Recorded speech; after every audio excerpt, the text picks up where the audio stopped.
Assalamualaikum warahmatullahi wabarakatuh. Di sini saya atas nama Siti Fadila, NPM 230826162 akan menjelaskan sedikit dari hasil mind map yang saya buat mengenai sistem reproduksi yang dibagi menjadi sistem reproduksi wanita atau feminim dan pria atau maskulin. Sebelumnya kita buka dengan doa pembuka majelis.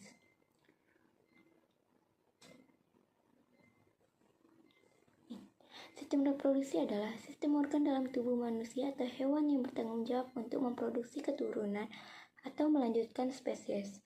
Sistem ini terdiri dari berbagai organ dan struktur yang bekerja sama untuk menghasilkan sel reproduksi, sperma atau sel telur, mendukung pembuahan atau fertilasi, dan menopang perkembangan embrio dan janin. Genitalia maskulin. Sistem reproduksi pria secara anatomi dibagi menjadi sistem reproduksi pria atau maskulina, interna, dan eksterna. Struktur yang termasuk ke dalam genitalia maskulina interna adalah: 1. adalah testis. Testis adalah organ reproduksi jantan pada hewan vertebrata termasuk manusia. Fungsi utama testis adalah untuk memproduksi sperma dan menghasilkan hormon testosteron. Testosteron ini adalah hormon yang penting untuk perkembangan dan pemeliharaan sifat-sifat seksual sekunder pada pria, seperti pertumbuhan rambut, wajah, dan suara yang dalam. Yang kedua, ada epididymis. Epididymis ini adalah bagian dari sistem reproduksi jantan pada mamalia, termasuk manusia. Fungsinya sangat penting dalam proses pengembangan dan penyimpanan sperma. Yang ketiga adalah vas deferens. Vas deferens ini adalah bagian dari sistem reproduksi jantan pada mamalia, termasuk manusia. Secara anatomi, vas deferens adalah saluran yang berkelok-kelok dan berotot yang mengangkut sperma dari epididymis ke uretra selama ejakulasi. Vas deferens ini berperan penting dalam proses transportasi sperma dari testis menuju saluran reproduksi eksternal. Yang keempat, ada vesikula seminalis. Vesikula seminalis ini merupakan salah satu kelenjar penting dalam sistem reproduksi pria karena kontribusinya dalam produksi dan penyediaan cairan seminal yang diperlukan untuk menjaga sperma agar tetap hidup dan bergerak selama proses pembuahan. Yang kelima, glandula prostata. Kelenjar prostat ini terletak tepat di bawah kandung kemih dan mengelilingi awal uretra. Bentuknya mirip dengan kastanya kecil. Kelenjar prostat ini terdiri dari lobus-lobus yang terpisah dan jaringan fibromuskular. Saluran kelenjar prostat berhubungan dengan saluran ejakulasi dan membawa cairan prostatik ke dalam uretra saat ejakulasi terjadi. Yang keenam, ada glandula bulboretralis. Kelenjar ini terletak di kedua sisi uretra, dekat dengan pangkal penis. Kelenjar ini kecil dengan ukuran sekitar sebesar kacang almond. Secara anatomis, kelenjar bulboretralis terletak di dalam dinding uretra dan mengeluarkan sekresi melalui saluran kecil yang berakhir di dalam uretra. Sedangkan organ reproduksi pria bagian luar terdiri dari penis, anatomia yaitu ada korpus, yaitu bagian utama penis adalah batangnya, yang terdiri dari jaringan spons yang dapat mengisi dengan darah jaringan ereksi yang memungkinkan penis untuk ereksi yang terangsang secara seksual. Kedua, ada glans. Bagian ujung penis ini disebut glans penis dan dilindungi oleh lipatan kulit yang disebut kulub atau foreskin pada pria yang tidak disunat. Glans penis ini sangat sensitif terhadap rangsangan seksual. Selanjutnya ada skrotum. Skrotum adalah kantung kulit yang terletak di bawah baikal penis pada pria mamalia, termasuk manusia. Fungsinya adalah untuk melindungi dan mendukung testis serta mengatur suhu testis agar tetap lebih rendah dari suhu tubuh agar sperma dapat berkembang dengan baik. Fungsi reproduksi pria ini memiliki dua fungsi utama, yaitu sebagai tempat terjadinya proses spermatogenesis dan juga sebagai alat pengirim sperma ke organ reproduksi wanita.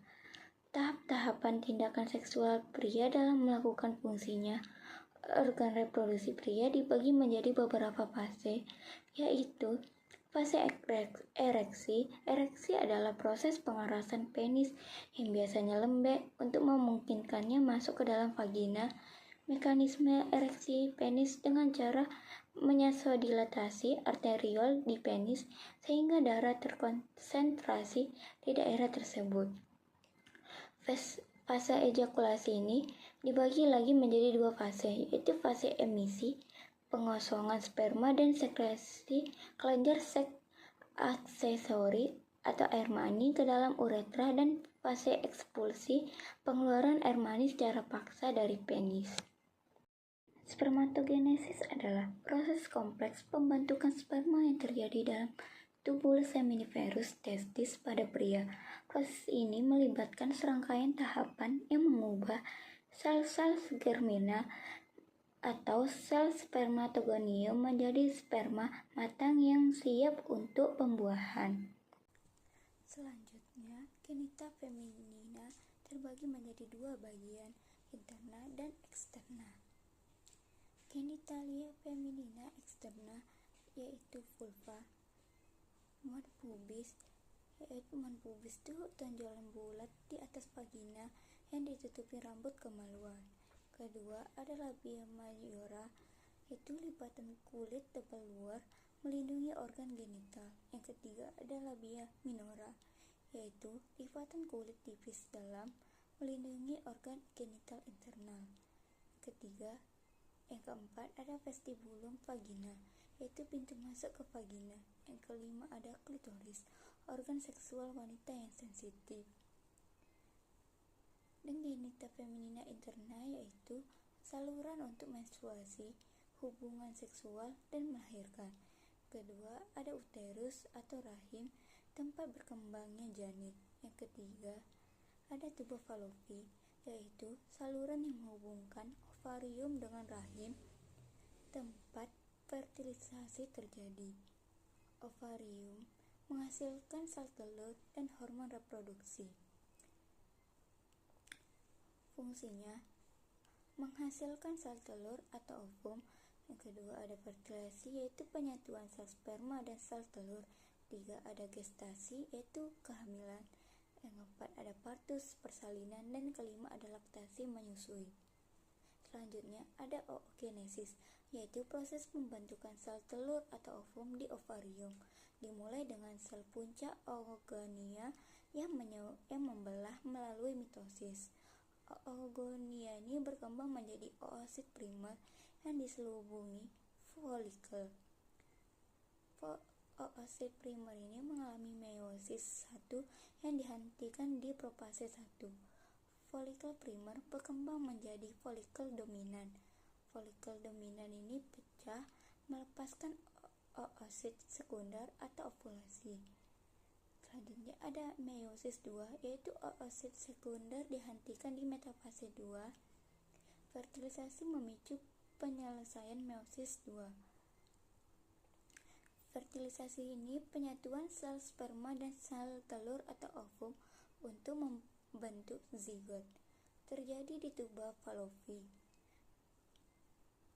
Tahapannya pertemuan sperma dan sel telur, penetrasi dan fusi, pembentukan zigot, terus ada aktivasi zigot, habis itu ada perjalanan ke rahim, setelah itu ada implantasi, yaitu perkembangan selanjutnya. Sekian yang dapat saya sampaikan. Berikut 3 referensi yang saya gunakan. Saya kutip dari buku, yaitu buku Fisiologi Sherwood, Fisiologi Anatomi dari Agustina, dan Anatomi dan Fisiologi pada Tubuh Manusia, penerbit Uwais Inspirasi Indonesia. Saya tutup dengan doa penutup majelis. Subhanakallahumma wa bihamdika. Assalamualaikum warahmatullahi wabarakatuh.